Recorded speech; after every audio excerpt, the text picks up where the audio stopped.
Hey everyone, this is Anirban here. Welcome you again to another episode of the email show. Today I have Jay Oram. So far, I have interviewed people who have been doing email marketing for quite some time, and also I have interviewed the AE of Beehive. So today I have someone who have traveled a lot, did some outdoor activities, and then he felt email is his ikigai. And then he started doing email development, not email marketing. But today we will learn about email development because that is what Jay is doing for quite some years. And today we will talk about the technical aspects of email because so far you have learned about e-commerce, info, SaaS kind of emails. But today we will learn more about the development part, coding part, and all. Thanks, Jay, for coming today. It's great to have you here. No, thank you for having me. I'm looking forward to it. Awesome. So, can you please tell me what led you into email marketing overall? As you mentioned, I was outdoors, then did digital marketing, and then started off as a junior, kind of doing that stuff, and then became the head of digital marketing for multinational companies. So, as part of that digital marketing, a lot of the time, email was the best revenue driver. But then also, I just got interested in how good some people's emails looked and how my emails that I was sending weren't as good as theirs. So then I got more interested in how they got built, how they got designed, what the code behind them was. I was learning to code at the time to do basic website things and then turned my hand to email. And then that was it, really. I joined the Email Geeks Slack group and spoke to some other people who were email developers, and they were really nice. That led to my first job as a junior developer, and then just niched down into email development and found that I love trying to solve those problems every single day. So that's why I do it. Yeah. So I saw that you have joined the digital marketing company named Alpkit Limited in 2011. So you have been in this digital marketing space for over a decade now. So what's your experience like? How you have seen the changes like from everything manual to everything AI? What is your experience? So when I joined there, what I actually did was pack boxes to sell orders. I was like on the shop floor doing that. And then it was when Facebook and Twitter and social kind of started and no one really knew what to do with it. So I was interested in it, so I just helped out. And then obviously that grew into social media management and digital marketing management, sorry. So all of that kind of started. So at that point in time, social was growing. You know, it was easy for me to get to 10,000, 20,000, 100,000 followers and likes and things like that on every single post because everyone could see it. There wasn't as much paid ads, like the algorithm wasn't what it was. So email was a part of it, but it hadn't come out as the best revenue driver until quite a few years later. From manually adding Facebook posts and things like that to going to things like Hootsuite and then moving on to starting with emails in Campaign Monitor with the drag and drop editor, and then moving on to more experience, more enterprise sites things, so Salesforce, Braze, that kind of thing. So huge changes from little drag and drop editors to massive enterprise software with all of the tools that you have and all the data at your disposal, which obviously we never had. We had data, but it wasn't the same as it is now. Like we don't have every single data point, data warehouses, CDPs, that kind of thing that have all of the information from everything that you do on a shop, for example, for e-commerce, or if you're a brand, you're recognizing everything that someone does, or a restaurant, etc. We didn't have any of that, or we had some of it, but it wasn't really well used and it wasn't integrated into marketing. So the biggest shift I've seen is from batch and blast emails that we just send to absolutely everybody, and there's no like segmentation or personalization, to then gradually building in all of that data, all of that personalization. And then now that we've come to AI, not only has AI allowed us to create better segments and better targeting, but also better personalization. And yeah, I think it's opened up way more things for us to be able to do in terms of email marketing. And yeah, that's all happened in the last kind of 12 to 18 months, and it's just shot right up. Every email platform we work with now, Braze, Salesforce, just everyone is integrating AI, trying to figure out how to use it. And then also every client I talk to at the agency, they're also trying to figure out how they can use AI in some way to help their workflow.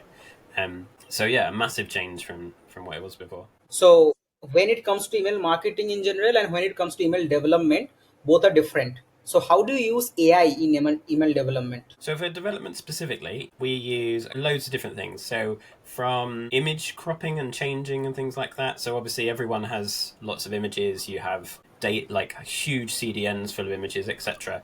So getting that image, getting it the right size, the right resolution, the right aspect ratio, there's loads of AI tools we use for that. And then also for development on code side, some of the tools that are out there are kind of good. So GitHub Copilot, when using it in a code editor, is kind of helping like give you hints on what you can do, or is taking away the boring stuff. So, we still use tables in email development rather than divs and other things like that. And tables have table rows, TDs, and you have to type them out every single time. So just having an AI auto complete it and give you hints on what you're doing is really helpful. And then secondly, there's lots of AI email builders out there that can work directly from designs. So yesterday I reviewed kind of 6 to 8 email builders that went from Figma designs to AI versions of code. And none of them, I don't think, can replace an email developer right now. But if you need to send an email and you don't have a developer, then they will get you 99% of the way there. And most of the time, you wouldn't even need to change things. So, like, they're getting better and better and better. So, if you're creating an email newsletter and you can design it in Figma, there's tools out there now where you can do one click and you can get the code and then use it in your email. So, that's really super helpful. And then, secondly, I've seen as well as developing with code to create the emails, we also create large email design systems. So we Mhm. create many modules, an image module, a text module, image left, text right, etc., that kind of thing. And once all that is created, to then take that information and give it to AI and say, I want an email for my latest release, it can take the code you've already written and then create an email for you. And that's kind of revolutionizing how people are working with their design systems. They no longer need to drag and drop everything in every single time. They can do a text prompt, or I mean, maybe they can talk to it. I don't know, but like you can probably do a text prompt and be like, I want an email for my latest product release, and then it just creates it. So there's loads of things out there that are coming along, and even though I don't think at the moment there's any AIs or Figma to AIs or design to AIs that can do 100% of what a developer's doing right Mhm. now, I think for day-to-day tasks of simple emails, they're basically there. So in the next kind of 6 months to 12 months, there won't be a need for an email developer for every single email unless you're trying to do things that are not normal.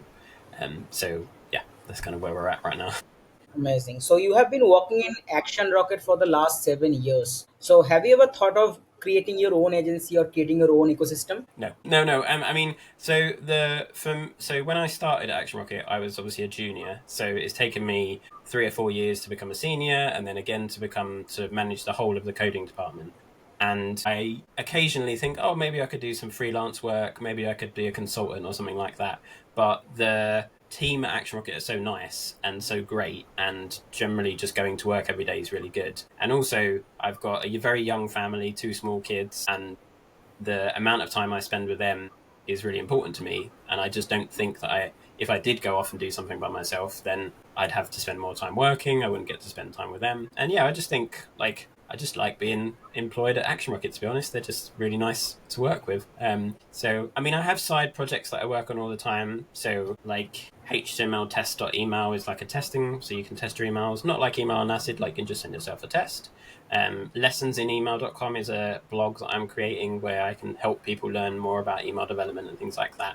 And I do teach email courses to people that want to learn email development, but I kind of do all that just because I do it for fun.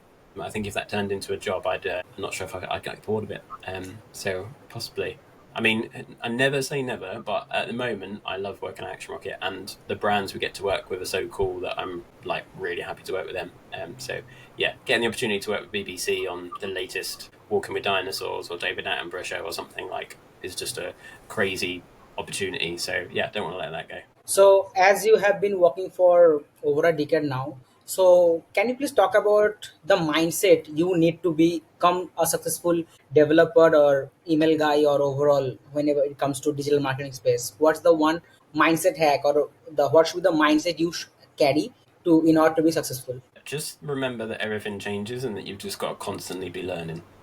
That is the biggest takeaway ever. So, from the very beginning, when, like I mentioned before, when social media was starting, how you behaved on Facebook and Twitter, etc., which is now X, obviously is completely different now. When Instagram started, it was totally different to what it is now. Email development's changed, even in the short period of time that I've specifically been doing email development.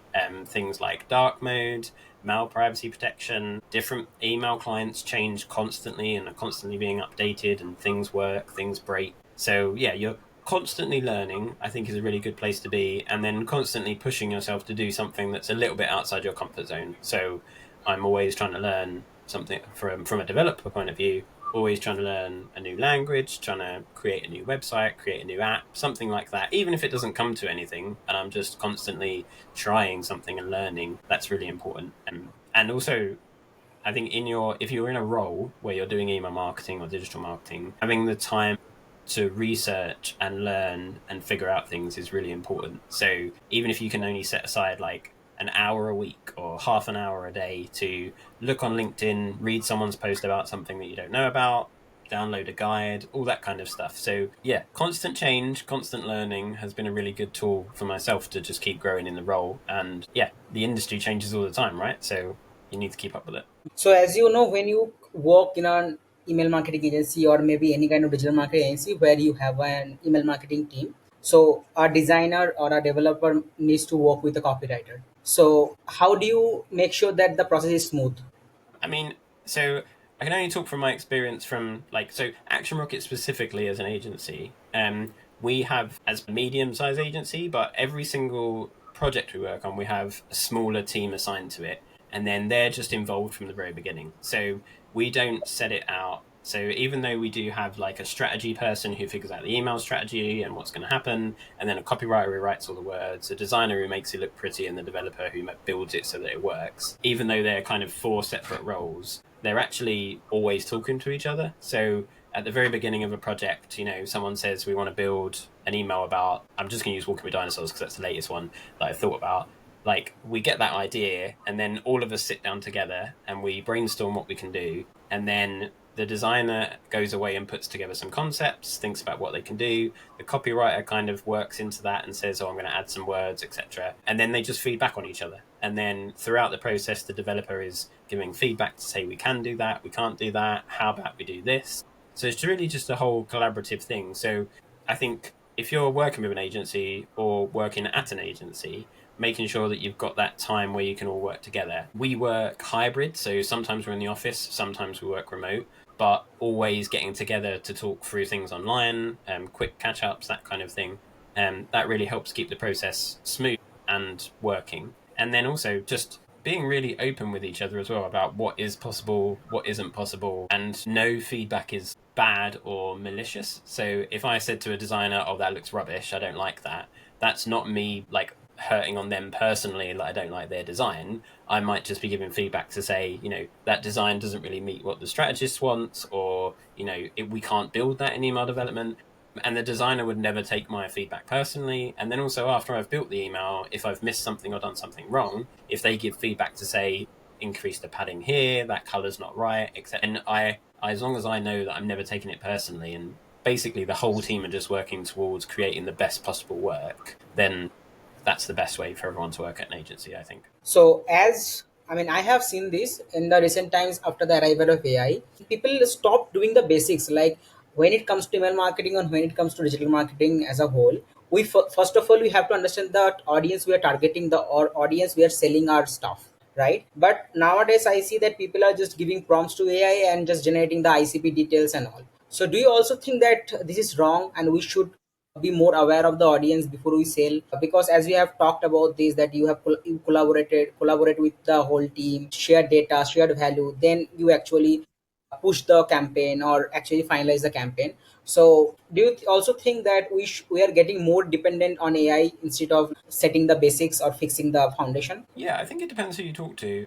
I would say that good foundation you're talking about is really important. So whether you get that from customer insights or personal insights, or if you use AI to help you out, then I think that's fine. So for example, I would say that you should never come up with an idea of something to do and then try and make it fit your audience. So I specialize in doing interactive emails that do crazy stuff that people don't realize you do in email, or AMP for email, etc. So that's the stuff I do a lot of. But it looks fancy, like does loads of flashy stuff, but there's lots of things, lots of factors you need to think about before you do that. And one of the biggest factors are who your audience are. So in terms of developers, they're looking for different email clients that support it. So for interactivity and the most flash stuff we do, we kind of need to work with people whose, when they receive the email, they receive it on iOS Mail or Apple Mail, and that gives them the most interactive support.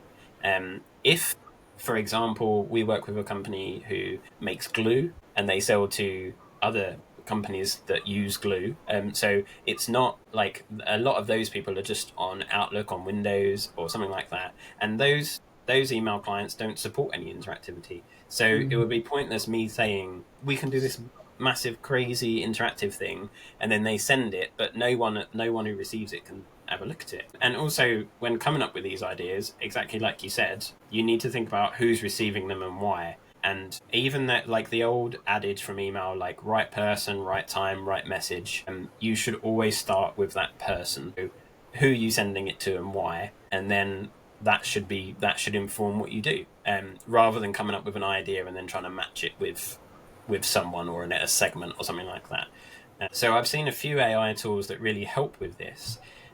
So Salt Ment is an AI tool where you can talk to your data. So you can get all of your data from a warehouse, a CDP, something like that, and then you can ask questions about it. You can say, who bought these products, or whose mail bought these products in the last 6 months, lives in America, is close to our Los Angeles store, something like that. So you can get a really detailed segment, and then you can create that message to really fit that segment and really personalize to what they do because you have that data. So there are tools, AI can be used to kind of enhance what you're doing, but like you said, like knowing who you're sending to is a really important part of email marketing. Like you send an email tips for email newsletters daily, like the people receiving that, you know them, you understand what information they want, you're sending it to them, and that's why the emails perform well, and you're creating content specifically for them. So weekly we send an email called Email Weekly where we play with design and code things, and sometimes we send stuff and it breaks, and sometimes we send stuff and it's really cool. But if we sent that to someone who wasn't in the email world, they would be like, why am I looking at this? Like, what is it? Like one of our best performing emails last year was I sent an email that had a picture of a horse on it, and every time you clicked on the horse it zoomed into the horse a bit more, so you could just zoom into a horse loads of times in your email. Like that is a really fun web thing idea, like a crazy little thing to play with. But if I sent them, like I showed it to my wife, she was like, what? I don't understand. Why are you sending me this? Whereas if I sent it to my email developer buddies, they're like, oh my God, how did you get this to work? This is so cool. Like, how does it look on all these different email clients and all that kind of stuff? So it's definitely the perspective of who you're sending it to. So yeah, that's, like you said, that's a really important thing. Yeah. Also, I keep hearing there is one debate happens between people who are into email marketing. They always keep talking about whether you should do simple text-based emails or design emails. So, what's your take on this? Again, it's just testing it on your audience. So Naomi West over at Customer.io, she's a really good friend, and their welcome email that they sent out, they sent a nice developed, designed email for welcoming someone to Customer.io or to Parcel, the email builder. And then as a test, they sent a plain text email to the same people. So they just sent them like, thanks for joining, here's a link to our docs, that kind of thing. And the plain text email got way more engagement, more people clicked on it, and more people replied to it than they did on the really well designed one. So it all depends, really. But I would say, like, the really good thing to do in email marketing is to stand out and do something different. So if you're an e-commerce company and you're sending emails and they're really highly designed and there's loads of great pictures and content in there, that's amazing. But everyone's doing that, right? So why don't you just send a plain text email to someone and say, like, hey Annabin, here's a 50% off coupon code just for you. I thought you'd like it today. Here's a link to some products you looked at the other day, and leave it like that. Like if someone sent me that, I would read that and interact with that more than I would an email with loads of pictures of products on, because I read loads of those every single day. Whereas it feels a bit more personal, it's a bit different. So I think the best, like with all of these things with email, is like Megan Bushheisen has a email weekly newsletter, well, bi-weekly newsletter called It Depends, and I think it really is in email. Like every single question is like, it depends on your audience, it depends who's receiving it, it depends how you can send it. So um I'd have a think about it. Like also, whenever you send an email, even if you send a HTML email that has all the design in it, email clients also receive a plain text version. And some people may choose on their email provider that they want to just receive it plain text emails. So in all of the email clients out there, so MailChimp, Klaviyo, etc., they often take your HTML one and then auto generate a plain text version. So they just take all your text that's in your normal email, add it to the plain text version, and then add some links. So a really good tip would be, if you've never looked at that plain text version of your email, just go and look at it and see what it looks like, because you might find that the words don't look right, or it's not carrying across your logo properly, or whatever it is. So have a look at what they are, and just check out the plain text version. They're generally auto generated and they're normally pretty good, but worth a look. So after sending your first email campaign, did you feel cringe or did you actually enjoy it? I mean, so my very first email campaign was probably at Outkit.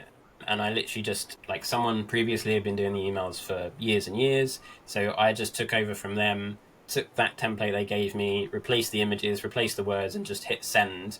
And I probably wasn't really thinking about the consequences of what was going on. Like, the first time you send an email, especially in that position, as more like a junior digital designer or something like that, you're kind of like, the main thing I was thinking was, are the pictures correct? Is the text correct? Are the links correct? That's it.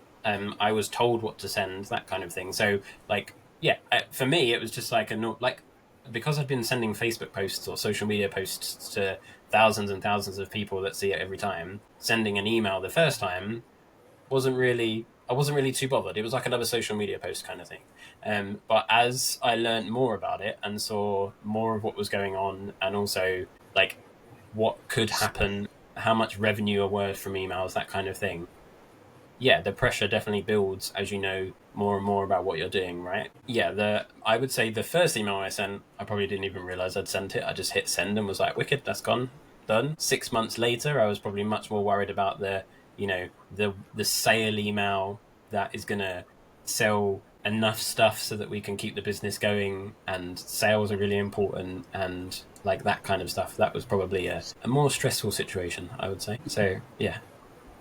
Awesome. So you know that 2025 is the year of newsletters. Like as you have worked in this email marketing space for quite some time, so you know that newsletter is booming. People are considering newsletter as a business in 2025, not just as an engagement part or engagement system. So what do you think of newsletters? How someone can grow their newsletter, or what are the steps, or what are the things they should consider in order to build a business with newsletter? I think the most important thing with a newsletter is writing something that you really know about or are really passionate about. And then when you send it, you're going to be sending it to people that are really passionate about what you're doing, and that will come across. So I subscribe to loads of people that talk about email, and every single time I receive an email from them, I open it and I read it because I really value their opinion. So, like I mentioned, Megan Bushrosen, Simon Harper sends an email every week all about email.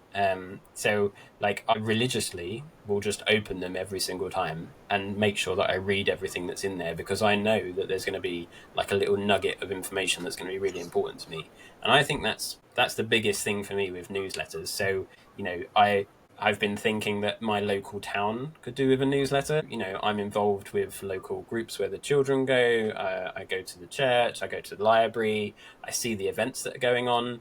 But sometimes I can't keep up with everything that's going on. And I think someone who just created a newsletter for my town would probably get loads of audience and things like that. So it's probably a really, really, but only I could write that because I live in my town, right? So it'd be pointless someone writing it in like America, writing it for my town near London. So yeah, newsletters. I think find your group or your niche or your like the thing you're passionate about, and then that will just build naturally. Because I think the hardest part with a newsletter for me anyway is you've got to do that every single day or every single week, no matter what. So if you're on the fence about it or not sure about it, then it's kind of difficult.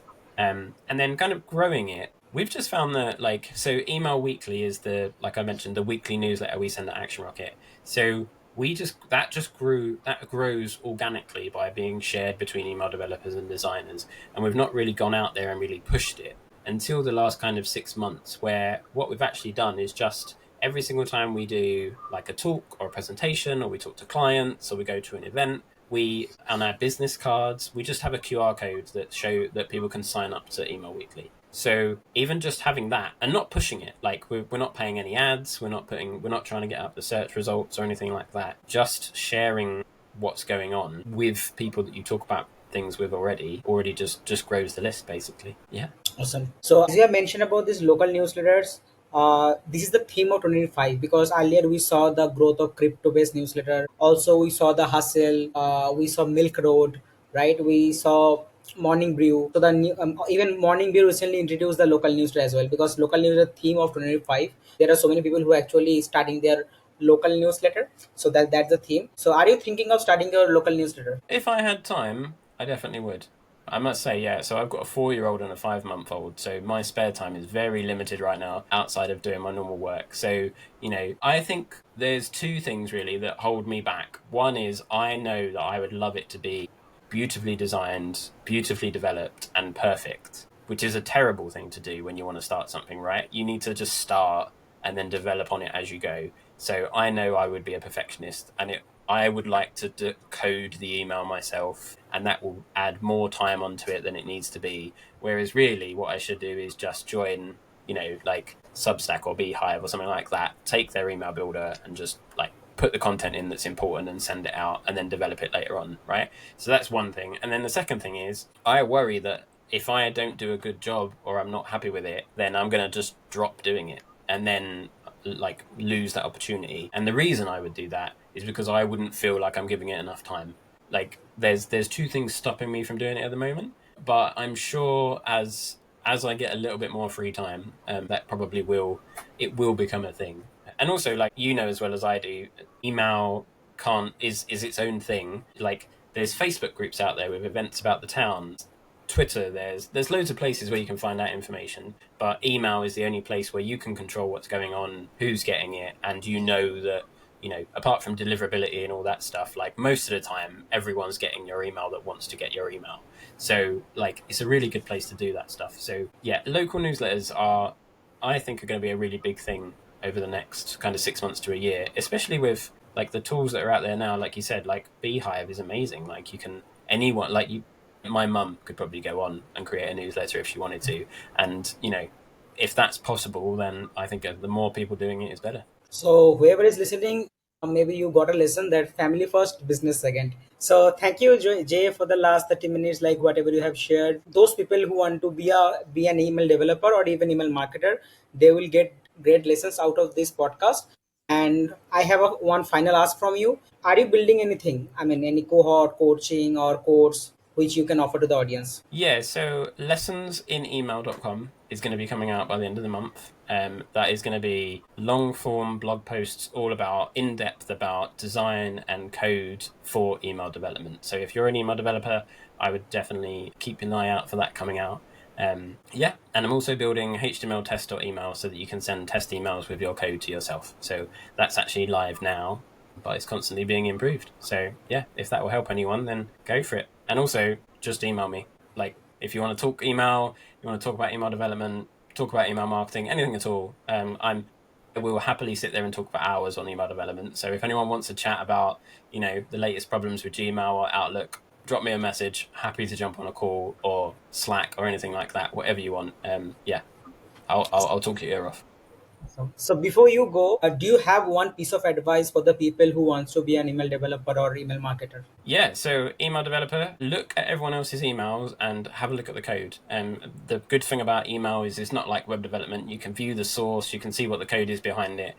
Really good emails, Email Love, those two email sites give you access to the code. So go on there, take that code, play with it, break it, fix it, do what you want with it, and really figure out how things work. And if you want to get into email marketing, I think there's loads of courses out there that you can do for free that will tell you the basics. And then you can just go for a job. And everyone needs email marketing. And I think email marketing, CRM marketing, life cycle marketing is something that's growing because, like you've mentioned before, and I said, like social media, no one really knows what's going on. Email is a very stable channel with a good return on investment. And even if newsletters are the big thing, people are going to want email marketing consultants. Having a bit of knowledge is going to put you ahead of 99% of people doing email. So go for it. True. Awesome. Awesome. So I will give you the link of Jay's Twitter and LinkedIn in the description. If you want to chat with him Of course, you can give him a follow. Also, you can directly contact him via email. He is very much active there. And thanks, Jay, for coming today and sharing your wisdom. It was really amazing. And I have spent a lovely 30 minutes with you, and those people who are watching this podcast, they will get amazing value. Thank you so much for coming today. No, thank you. Really enjoyed it. Awesome.